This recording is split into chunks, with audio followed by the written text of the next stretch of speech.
Greetings, friends. My name is Jessa McLean, and I'm here to provide you with some blueprints of disruption. This weekly podcast is dedicated to amplifying the work of activists, examining power structures, and sharing the success stories from the grassroots. Through these discussions, we hope to provide folks with the tools and the inspiration they need to start to dismantle capitalism, decolonize our spaces, and bring about the political revolution that we know we need. Welcome to Blueprints. Can you introduce yourself, Ben? Absolutely. Hi, my name is Ben Emond. I'm a tenant in downtown Ottawa, facing demoviction. You're not on your own, though, Ben. You're part of a collective, thankfully, fighting this eviction. Yes, we formed a tenants association called Bank Block Tenants because we're along Bank Street in Ottawa, if you know Ottawa. Shortly after hearing that we were going to be, our tenancies were going to be terminated, at least according to what the landlord wants. We'll see. Well, that is the battle. And this isn't going to be the first time the audience has heard of a renoviction, or in this case, it's a proposed demoviction.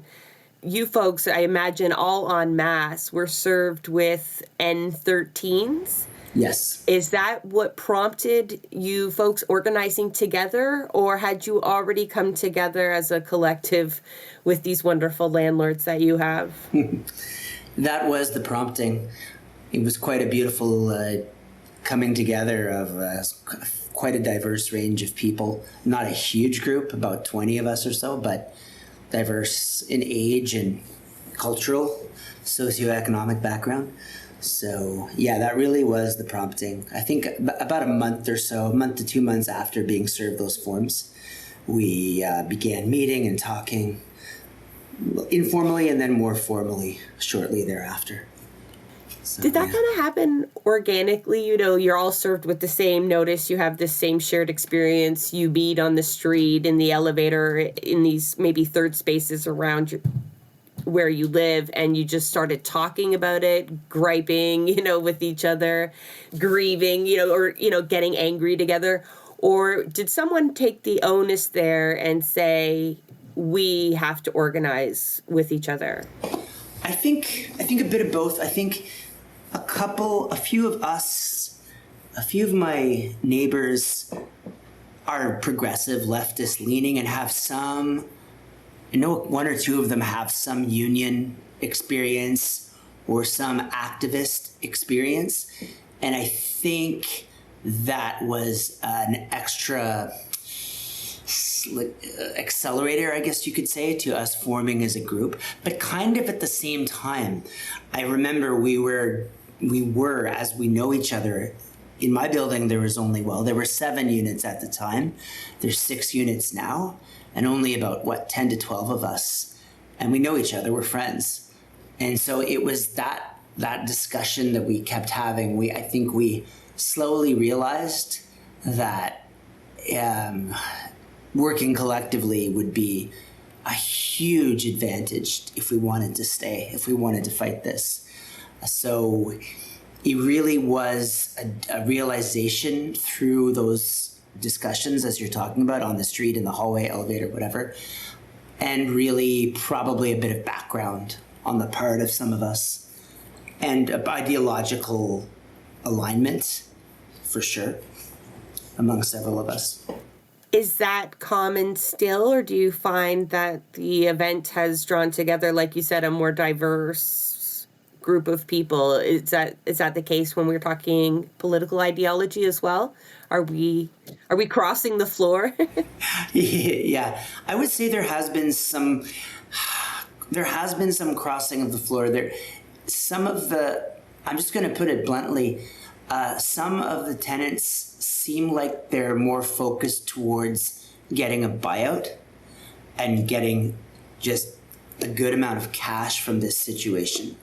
And I'm trying to be careful not to be overly judgmental, even though I am, because for me, the money, any amount of money that we get, we'd still be losing 16 at this rate affordable homes. And that's the problem in my mind. It's not about the money. The money is just another way of capitalism exerting its ugly face, right? All it knows is to use money as a means for accomplishing something. So I understand that it would be some compensation for people, but I don't look at it like that. However, in my sort of more measured, reflective moments, I realized that there might be an individual who was already not wanting to stay forever here, and it was a transitional time in their lives. And for them, maybe it makes sense individually to get some amount of cash as compensation for losing their home. It's just, I keep going in circles around it because it's not about us as individuals, because if these homes are kept, then future generations could have these affordable homes. So, yeah. Because when you say we will lose affordable units, you mean collectively, like you will, Ben, lose access to your affordable unit, but the city of Ottawa as a whole. And we know that we are starved for actually affordable units. Yes. So when we're talking about the tenants, one of the articles I've read about your group is there's a lot of people that rely on government assistance in these units. And we know that those rates are so low that finding housing at all, even with financial compensation, would be next to impossible for some of the tenants there. Absolutely. I mean, you could just do the calculation, depending on what metric you use, whatever the average rent is in Ottawa, if you can even capture that accurately. But it would have to be a lot of money to compensate for our rents, which are, I think our average rent might be $650 to $700 among all our 16 units. That's a guess, but it's pretty close. So the average apartment would be double, more like triple that, I think, in Ottawa. It depends, but double to triple that. And so, I mean, it would have to be a heck of a lot of money to compensate a person for that. And again, like, I'm going to draw comparisons to Heron Gate, because the more I read about your folks, it's the same thing here. It's not also the cost, but the size and type of units that will be replaced. Like, we're finding not only are we gentrifying through the rates that we're going to charge people to live there, right? Pushing people out of their communities, but they're different types of units, right? Smaller units, less family-friendly units, and yes, they end up, just doubling their money over and over. It's incessant greed, but then those are forever lost to the collective as well, right? And in that community specifically, this is a trend of a block of buildings. Your landlord owns a very large stretch of the area that you're in. So they clearly have plans and have had plans, right? It's been a set of purchases to work towards having this large swath, so they need to displace people. Can you describe the area that we're talking about in Ottawa for folks that don't live there, and what this kind of change will be like? Yeah, we're very close to the Parliament buildings on Bank Street, which is one of the main streets in downtown Ottawa. We are, when I say very close, I mean you can see about 6 blocks down from Parliament. So it's absolute dead center, downtown Ottawa, right sort of at the edge of the business district, almost part of it, but not quite, kind of where it starts becoming a mix of commercial and residential. This area has seen a lot of empty stores, even right up towards the Parliament buildings along Bank. There's quite a few vacancies as well. Is that because they've been purchased by investors, or are we just talking about a struggling area of the city, economically speaking? Yeah, it's interesting. I think, so in our case, we know exactly what's happening.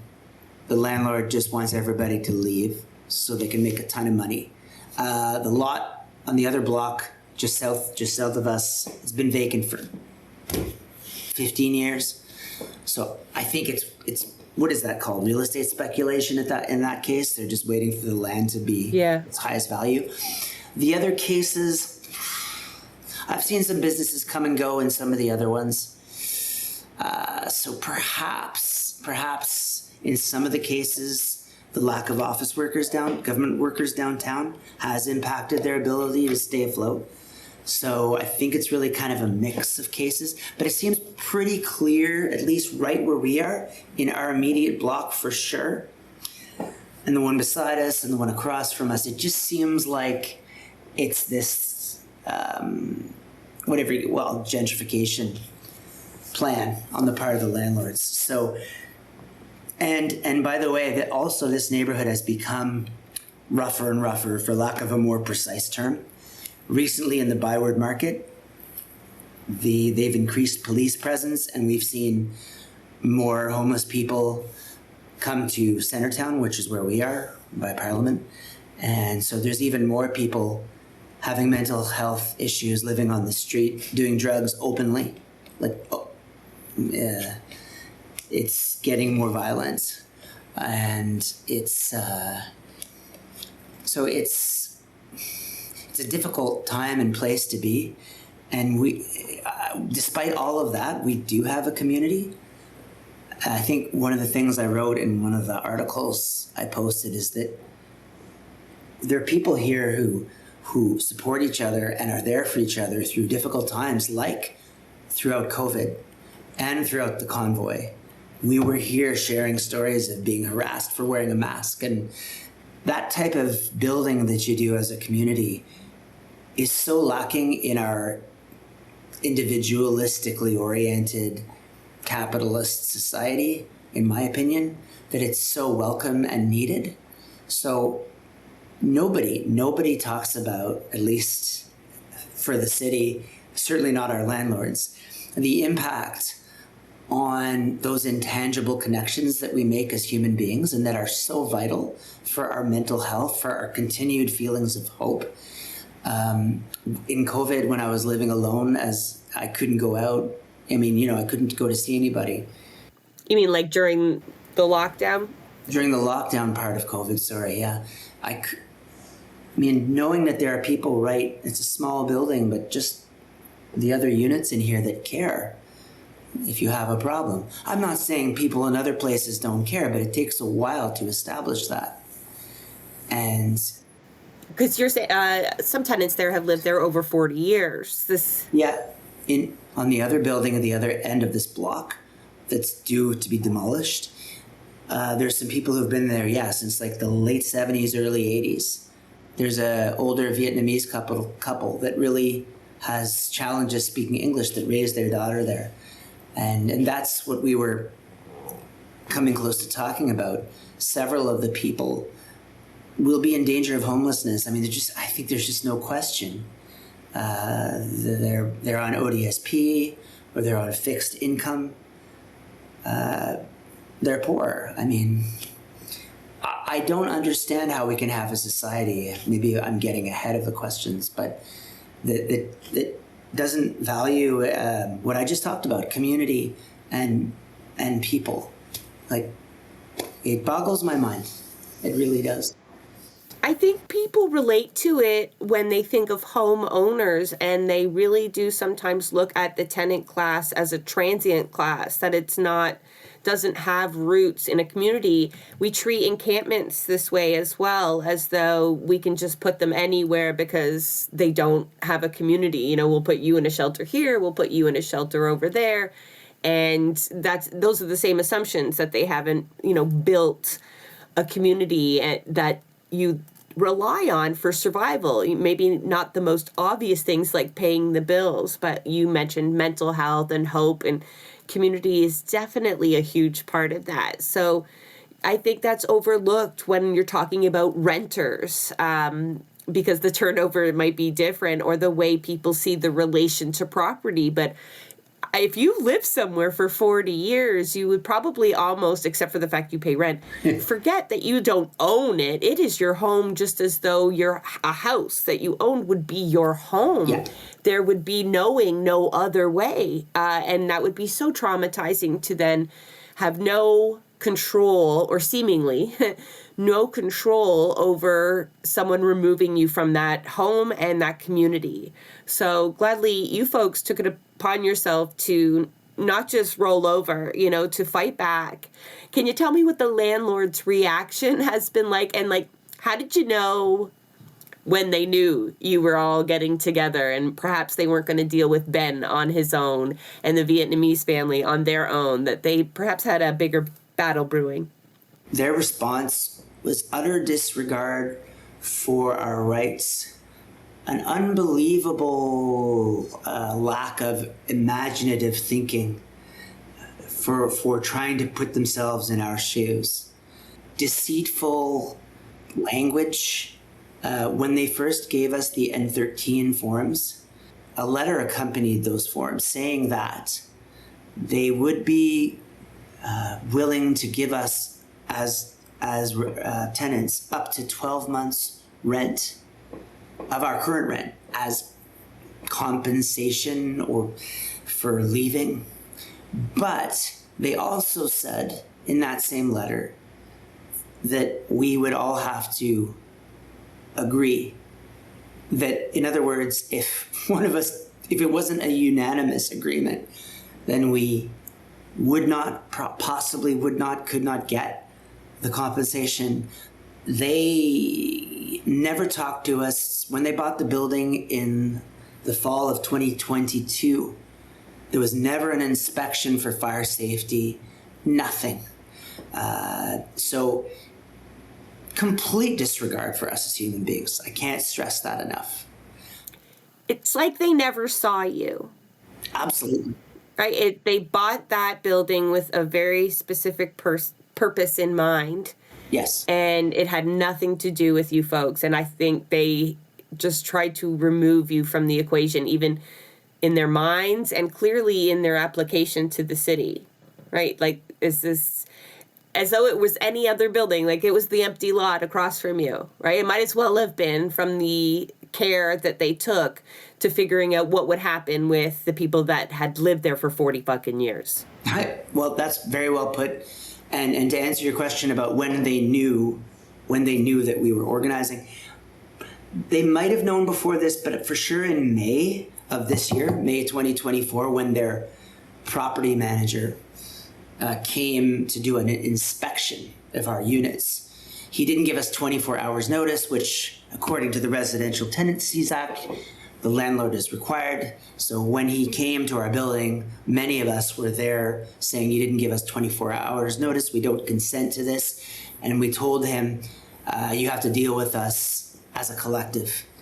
I believe, now that could have been the second thing. The first thing could have been when a few of us, I wasn't there, but a few of us walked down to their office, which is like a 15-minute walk from here, and read an open letter that we wanted to meet with them and deal with them collectively. I can't remember the exact timing, but those two things were us telling them that we will only deal with them collectively, because their strategy, their CEO, Tamer Abaza, I have no problem saying his name all day, is known to operate in this way. In other developments, Manor Park and Nepean, he would only meet with the tenants individually. So it's nothing new for them. We've seen that tactic, right? Divide and conquer. I love how they presented themselves in a, landlords do this all the time, try to get away with not giving notice for inspections and whatnot. But you're right. Like, they normally have to deal with that on a one-on-one. You can maybe chew them out and threaten to go to the landlord tenant board or whatever. But you're like, that's on you. But to then be faced with a bunch of tenants who now all of a sudden are working together as one, I imagine it caused a few meetings to be held, right? It's not going to they're not going to be able to get away. I guess your goal is to not let them get away with this same approach.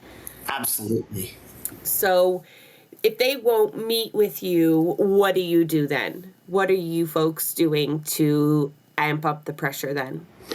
Yeah, well, and this is the battle.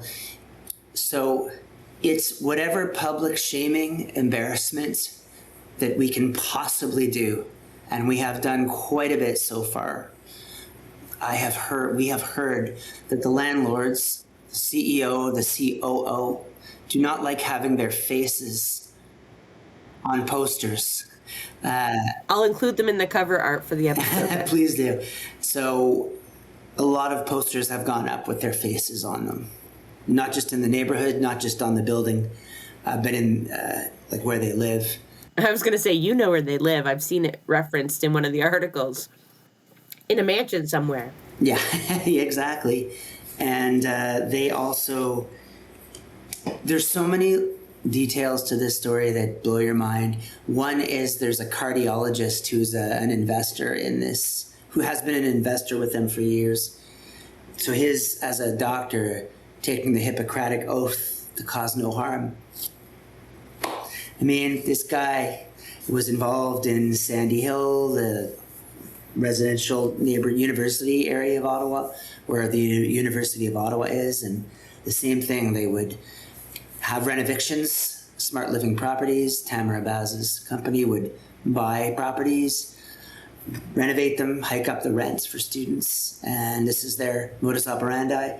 And so the cardiologist, Bini Kuriakose, we put an excellent picture of him with his shirt off on a yacht posing with like 5 or 6 girls in bikinis, which is quite indicative of his character.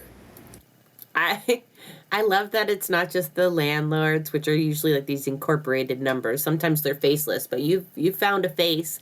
But they're investors as well, because we've talked to some tenant groups who are organizing against like really big companies, real estate investment firms. And some of these folks are half owned by, your teacher's pension fund.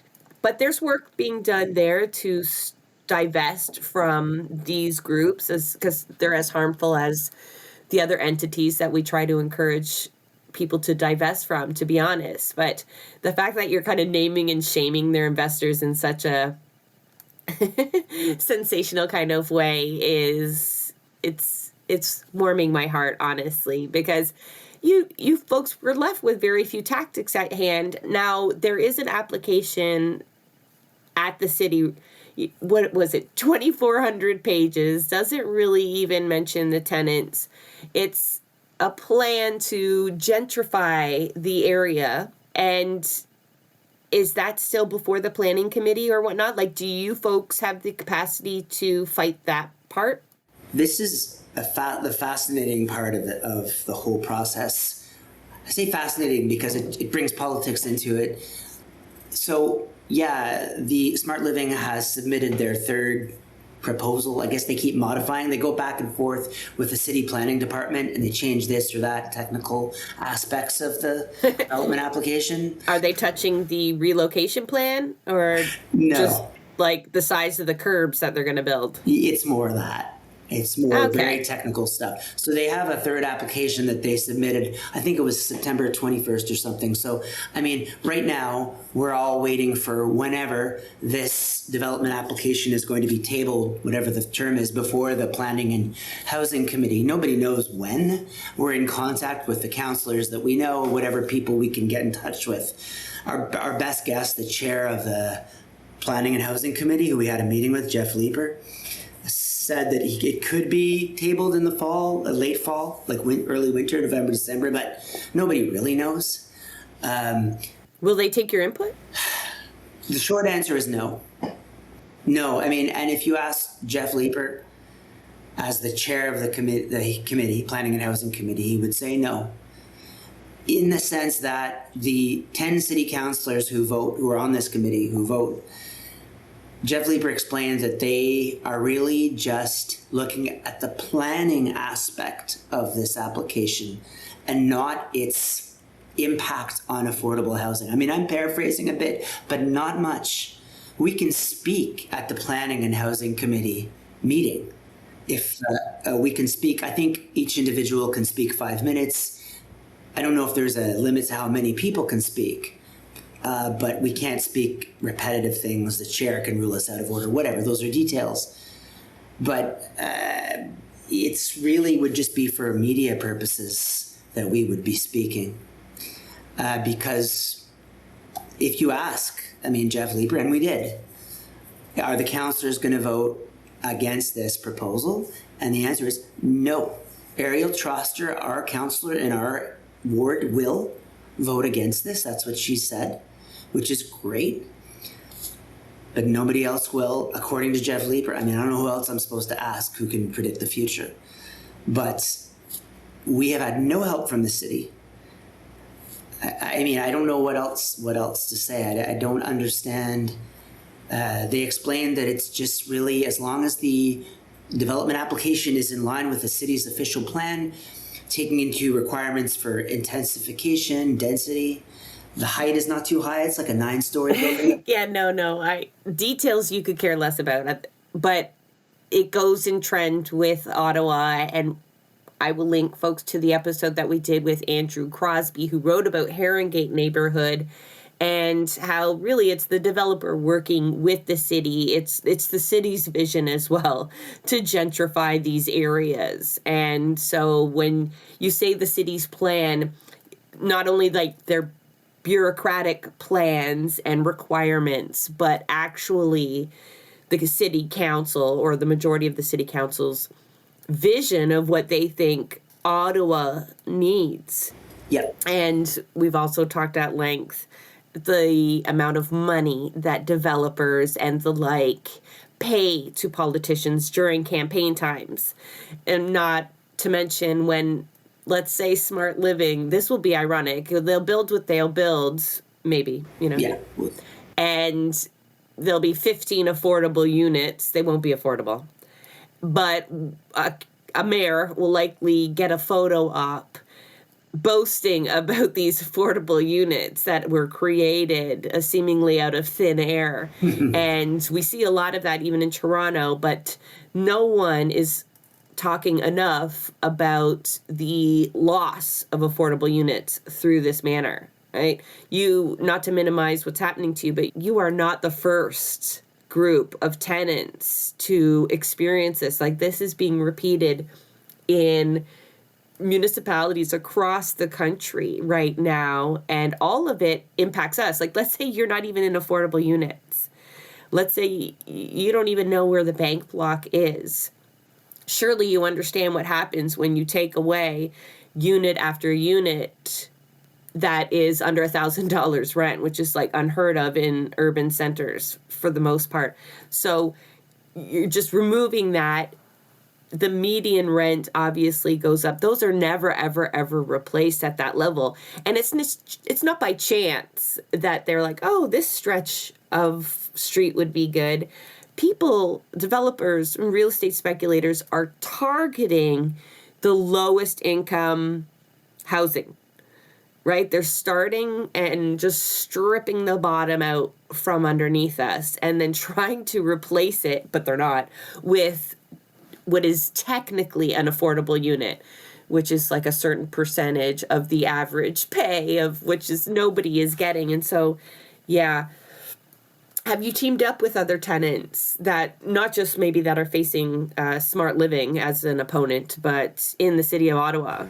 Yeah, I mean, I would say yes. We began that process by one of our regular activities as a tenant group. One we've organized with the People's Assembly, which is a group of local individuals who work and are active in this area trying to lobby and organize and promote affordable housing among some other, I think they have some other causes that they are in allegiance with, but also through our door knocking that we do as a regular activity.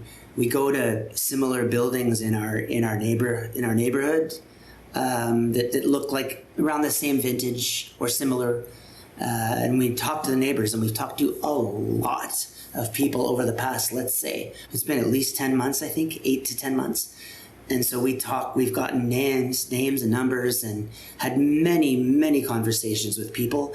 And through talking with them, we do know that some of them are facing similar issues. There's one building in our tenant meeting 2 weeks ago, a tenant came and they're worried about the same thing. about their building being sold. I don't know all the details, but she came to our meeting as a result of her worries for a similar type of issue. And I know the reporter, the journalism student that I just talked with, her building, and she lives close by, was just bought by Sleepwell, another, I don't know, management, whatever they are, another company that, and they don't know what's going to happen with it. So yes, so we are kind of, it's kind of like that organic growth of a collective, for sure. And it's been quite amazing. That part has been unbelievable, the connections we've made, the people we've talked with. I mean, every Saturday we're out here. We set up a table and a tent and we talk to people and we give flyers, and it's just been amazing, the support. Quite amazing, actually. Have you had the support of your local councillor? You want to go to the next question? Yeah, I mean, yes, but, right? I mean, she says she's going to vote no. Yeah. But I think, look, I've just heard, I have talked with her a couple of times.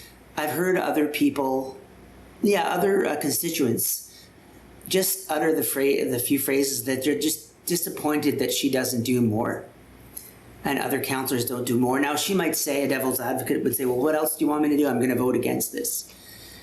I don't know. It just feels like there's a lack of real action and continuity, and it just seems like nobody's willing to put themselves to die on a sword. Like, and I just feel this way about our federal politics too. Can't you just say, look, housing our people here is very important to me. I don't care about the politics beyond that. You know, if we don't have, it just feels like we don't have a brave enough politician to just go out there. Maybe there's a few. I don't know. But it's a long answer to say, yeah, but not really. You know, she hasn't really done anything other than, I guess, in theory, supporting us is good. At least she's not against our struggle. Yeah. And it sounds like she's outnumbered on council, according to your other sources. Big time. And that is a struggle. I know Horizon Ottawa has done a lot of work trying to change those numbers at Ottawa City Council so that not all councillors there have been paid for by developers. Clearly a little bit more work to be done there, but that is disheartening, especially when you know largely your fate rests on the hands of these councillors who make up the committees that make the decisions, but it's all really rubber stamping, or like you say, details that really aren't important to you folks. Yeah. I wanted to get into another one of the underhanded tactics used by your landlords when they put in an application and when they are responding to media.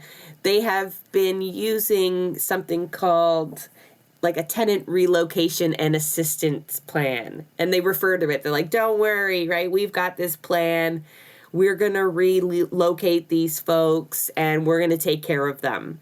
But when you look at the document they've attached to the planning application, it's anything but. Is that right? Do you want to kind of get into how they're getting away with using that kind of language when it's really all they're doing is referencing bylaws and saying they have every right to just push you out of there? Yeah, that one, you know, swearing might start soon when I answer that one. So one of my neighbors took them up on that, was like, okay, what are you going to do? So they do a Kijiji search for other units, for other apartments in the city. Yeah, thanks a lot. That's their relocation plan. I'm not exaggerating. I mean, that's the relocation plan. And they say, yes, well, we abide by the legal requirements of giving 3 months of our rent as compensation. I mean, okay, that's nothing. That's not even enough for first and last month's rent at our current rent. So that's their relocation plan. Kijiji ads, and okay, would they pay for moving expenses? I don't know. Maybe they would, because it gets people out of here, right? $500, I don't know. Well, you'll never know if they won't sit down at the table with you and negotiate, right? So that's a great point, Jessa. You folks have you've dug your heels in, though. People have said, we are not leaving, right? You're asking them to meet with you, or, you know, we are continually shaming you. Let's say that doesn't move them and the planning committee does what they say they're going to do. What then? Yeah, I mean, well, we've talked quite a bit about the procedures and the, how we can be forced out. I mean, they can't demolish a building until it's vacant. And the only office with the power to actually remove us is the sheriff's office of I think it's the Ontario Superior Court. We think the worst case scenario, the earliest that would happen is May 2025. Worst case scenario. I mean, I guess the answer is legally, there's nothing else we could do, right? If the city vote approves this and we lose our eviction hearing at the landlord-tenant board, which from all we've heard is in favor of the landlords, like rules in favor of the landlords. I'm just saying that, but that's what we've been told. I'm not an expert on it. However, I do need to point out that one of the adjudicators on the landlord and tenant board is Alex Trabulsi, who used to work for Smart Living. Yeah. He was appointed by the Ontario Conservatives to this position. There's an article in The Leveler that I'm going to link folks to because it does a great job. And as it's telling the story, it speaks of this plan that they reference, and it's exactly as you describe it. And as you read it, it's got this, oh man, they have figured out this bureaucracy really well. And then you go on and it tells of the consulting firms that these folks hire in order to navigate through the city's bureaucracy so that they know which wheels to grease. And there is a whole economy around facilitating these relationships between developers, landlords, and the city that ends up being the gatekeepers of these affordable housing units. I don't know what this is, but there's been articles written about our story in The Citizen. I believe, The Citizen, CTV News has covered it. Le Droit, the French Ottawa newspaper, has covered it. But in all the cases, I don't find that the journalists take Smart Living Properties to task on this issue. They try to get their side. I don't know what intellectual it was, if it was Norman Finkelstein, but somebody was saying, whatever the journalistic ethics are, it's not like there's two sides here. Like, I know I'm biased, right? There's not two sides. You're taking away people's homes. It's pretty damn simple. At least as a journalist, you could ask, so what does your relocation plan entail? Could you be more specific? What does it actually mean specifically for that person? Like, I don't know. I feel like there's a real failure on some of the more mainstream media. Not that that's anything new, but no, and it's also replicated. And it's like chicken and the egg. I don't know, but in society where, because it's legal, because it's within their right as property owners to do whatever they want with their property. Yeah. And the way that we view renters or low-income people as not actually being in charge of their destiny. Almost like they have no right to be. It's a very too widely accepted idea that it's okay to be beholden to landlords and have no control over the kind of ground under your feet, to have no stability or guarantees in that way. And with like over 30% of Ontarians being in the tenant class, that is unacceptable, right? That is far too precarious of a way to live. But it's the only reality for folks of a certain income, that or the streets. Yeah. I have to add another point. I guess it's in this general area, because I think it's important. I can maybe ask you if other groups have brought this point up. The City of Ottawa recognizes that the land that we're on is unceded Algonquin and Anishinaabe territory. So I reached out to an elder and asked him, an elder of this Indigenous group, and he said, yeah, they don't care. In these areas, the governments don't care. So I ask you, I find it an incredible irony that, first of all, the city is not asking the people whose land this is. They acknowledge that it's the unceded land of this Indigenous group. And so therefore, in my mind, wouldn't it make sense to ask them how they would feel about people being displaced? Yet again, yes, we're not Indigenous people, but I don't know if other groups sort of talked about this. Like, how are we any better as a society if we keep doing the same thing to individuals? I don't, like... The answer is we're not, and those are like all the land acknowledgements that people do, but at the same time, you'll see my sweatshirt says land back, and most of my neighbors would see that. I'm like, and the idea of actually giving land back is foreign to them, yet they will recite a land acknowledgement when they get introduced on Zoom. And so, Ottawa City Council is no different than that. But when we talked about Haringey, when we talked to Andrew Crosby, he spoke of the displacement of those people as an urban colonialism. Interesting. Because as you know, low-income folks are more predominantly racialized people and other marginalized groups, right? That is what happens economically when you're marginalized for other reasons. And in its way, the city of Ottawa is continuing, because they're settlers and we've been raised in a settler atmosphere with those kinds of values of colonialism. Our whole country is built on it. And they're doing that to areas of the city where we don't like those empty stores. And they can show that to neighbors, right? You don't want these empty stores. Look at this photo. Look at that. This is a rough area, quote unquote. We're going to clean it up. We know how to live. Smart Living knows how to live, right? Dreams Unlimited is a Toronto landlord that, we're going to just completely transform. We'll show you what a city should look like. And you're looking around at your community going, but this is my community. And they're like, no. I mean, that is colonialism repeating itself. Interesting. Right? So, I think you're going to find a lot of people that will acknowledge they are on unceded territory, but would not dream of ceding control of that land in any way at all. It's got 2 points. One, I used to work for the University of Ottawa, whom I have no problem throwing under the bus. Again and again and again and again, I would be a sound technician at events. And once they started doing the land acknowledgement, I'm making the same point in a different context. They would say, yes, we want to say we're on this land. Sometimes they would even try to use the Indigenous language. Fine. What are you going to do about it? I mean, what is this? It's just so, it bothered me so much when I wasn't making any money at all, shift work, and not everyone. I'm not saying all the people there are bad, no. But the institution and the corporatization of it is maddening to me.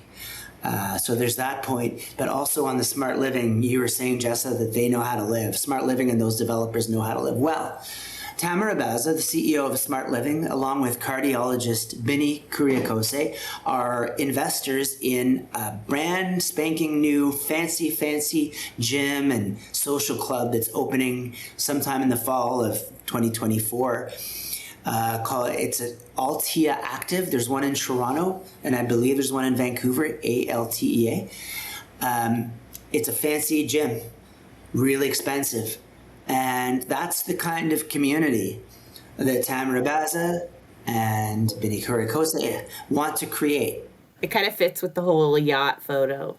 It's all the same vibe. You know what? I'm not liking it. That's a great point. Maybe there'll be special yacht, I don't know, demonstrations. I don't know what that is. I have a feeling like we've got the bridle path here in Toronto, and it's all the same folks, methinks. These are the same circles. But knowing these folks made their money off flipping rooming houses to begin with, they're I don't know, they've got real Mr. Burns kind of imagery in my mind. Right. I have to look at the posters, but that's, twiddling the fingers and planning on how they're going to evict the poorest people in the neighborhood and build ultra gyms. Yeah. On that note, my son said, these guys, Dad, these landlords are like cartoon character villains.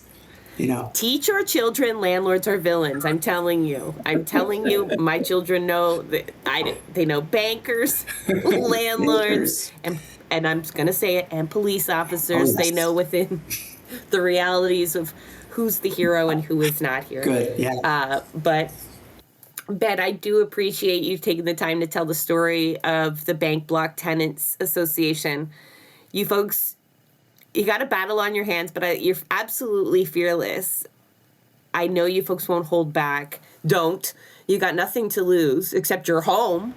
So, yeah, I appreciate you taking the fight on, not just for yourself and your fellow tenants that might be in maybe a different situation as you, but collectively taking on the villains of the tenant class. Thank you very much, Jessa, for having me. I hope that this story sheds some light on our battle and maybe can help other people, other tenants who are facing similar struggles. So it was a real pleasure to talk about it. Thank you. Thank you, Ben. Thanks. That is a wrap on another episode of Blueprints of Disruption. Thank you for joining us. Also, a very big thank you to the producer of our show, Santiago Halu Quintero. Blueprints of Disruption is an independent production operated cooperatively. You can follow us on Twitter at BP of Disruption. If you'd like to help us continue disrupting the status quo, please share our content, and if you have the means, consider becoming a patron. Not only does our support come from the progressive community, so does our content.